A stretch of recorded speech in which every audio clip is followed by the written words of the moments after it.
नमस्कार साथियों, paper number 5 और क्लास नंबर 9 में आप सभी प्यारे विद्यार्थियों का हार्दिक स्वागत, हार्दिक अभिनंदन है।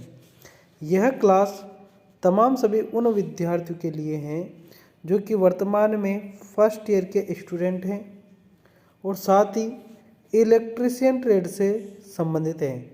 इलेक्ट्रीशियन वाले जितने भी विद्यार्थी हैं जो कि फर्स्ट ईयर का एग्ज़ाम देने वाले हैं, उन तमाम सभी विद्यार्थियों के लिए यह क्लास अति महत्वपूर्ण है।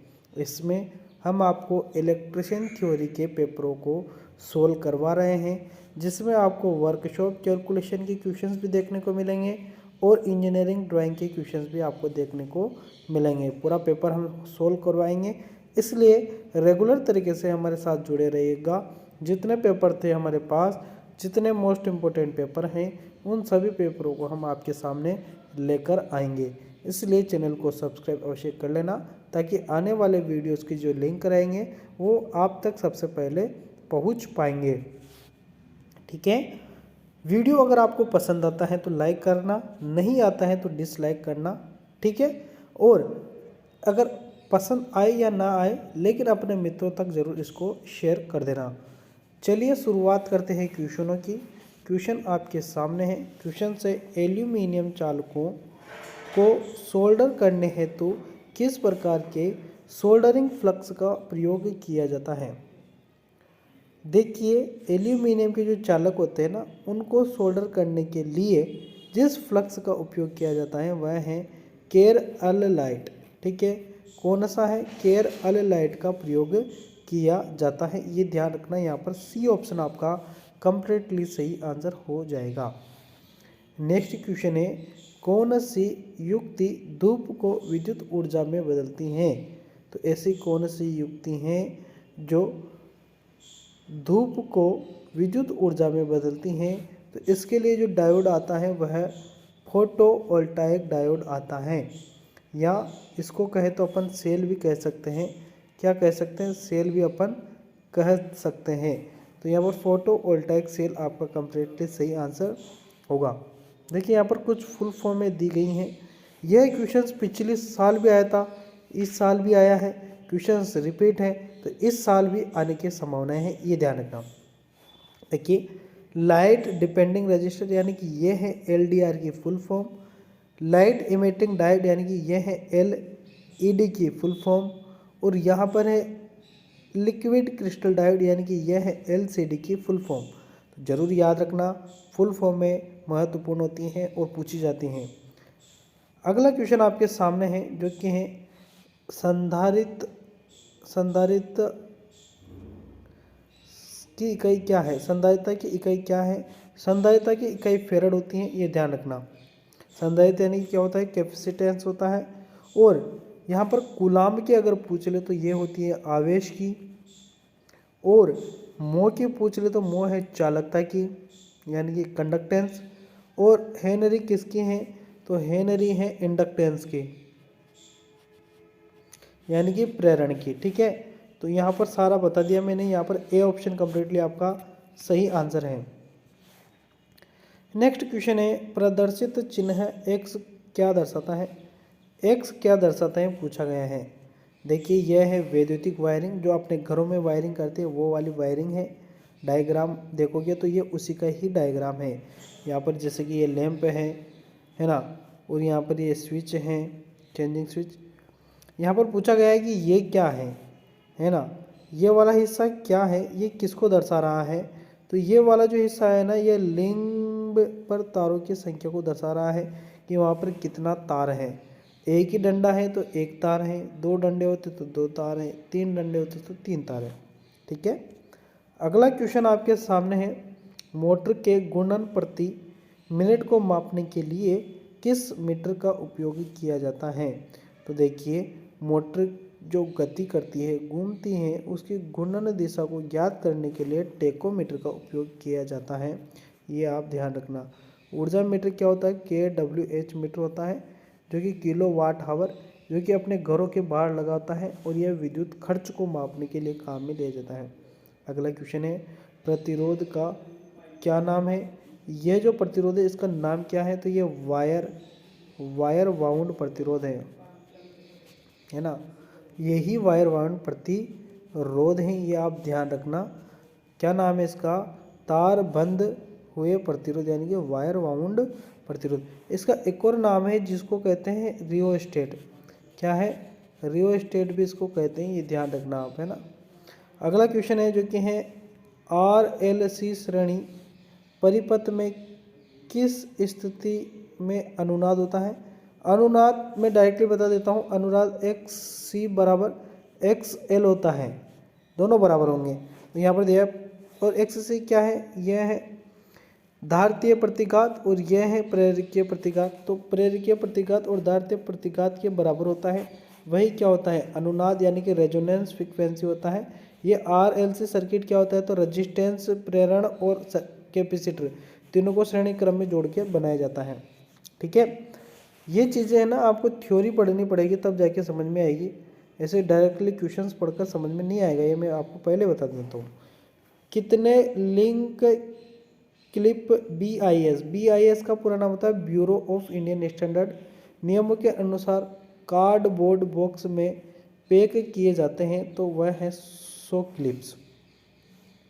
अगला क्वेश्चन है 4 कुचालित चालकों के समूह का क्या नाम है, तो उनको कहते हैं क्वाड।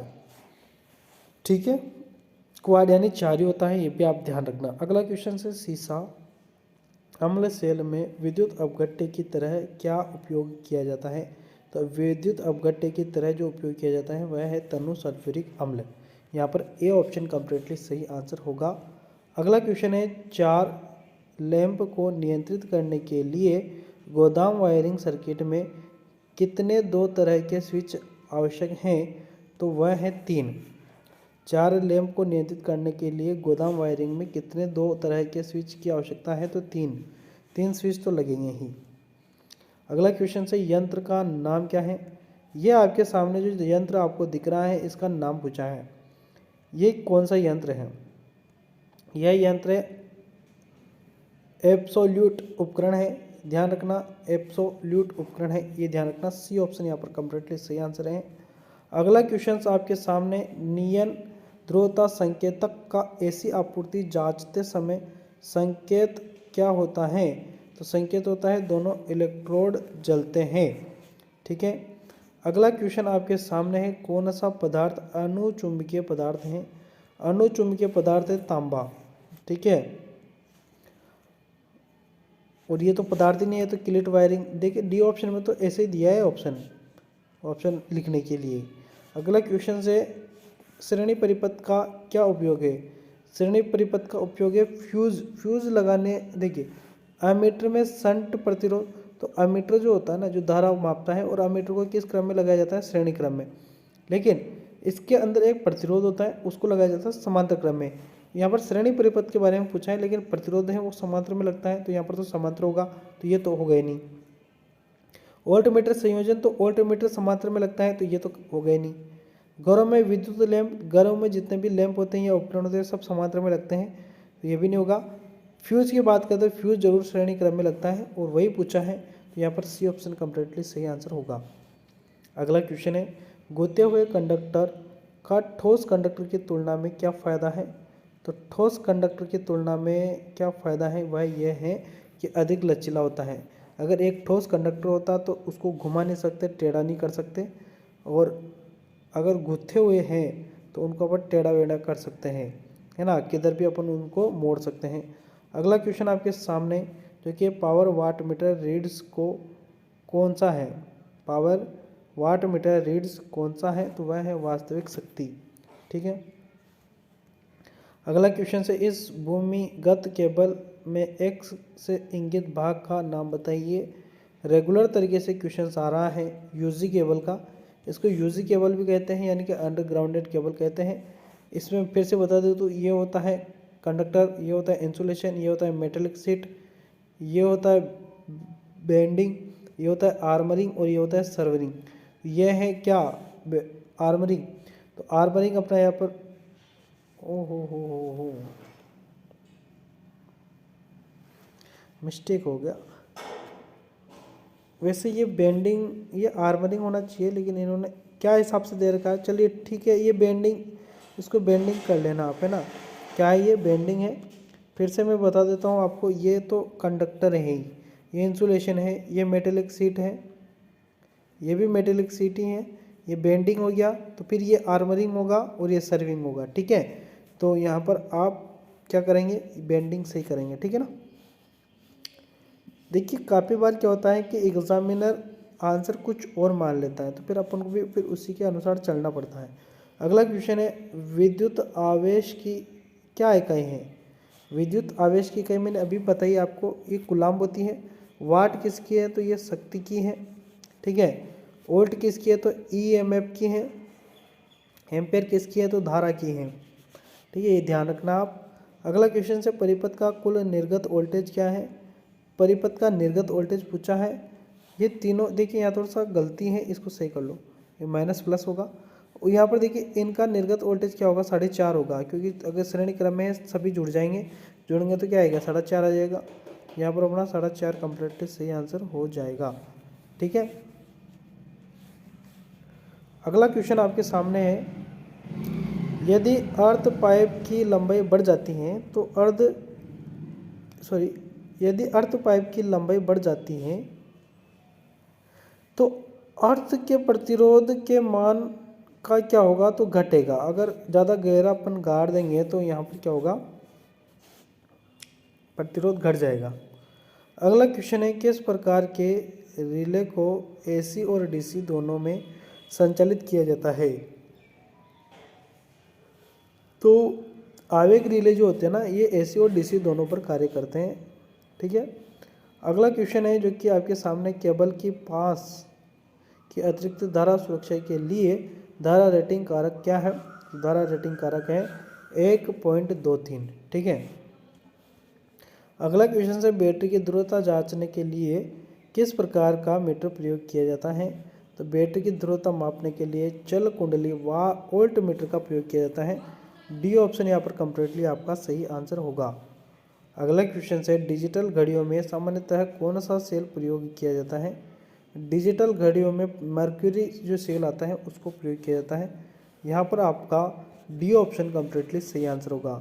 तो यहाँ पर आज अपन 25 क्वेश्चंस करेंगे जो कि अपन ने कंप्लीट कर लिए हैं। नेक्स्ट क्लास में फिर हाजिर होंगे, आगे 26 से स्टार्ट करेंगे। रेगुलर तरीके से जुड़े रहेगा। चैनल पर नहीं हो तो सब्सक्राइब अवश्य कर लेना। मिलेंगे नेक्स्ट वीडियो में, तब तक के लिए धन्यवाद, शुक्रिया।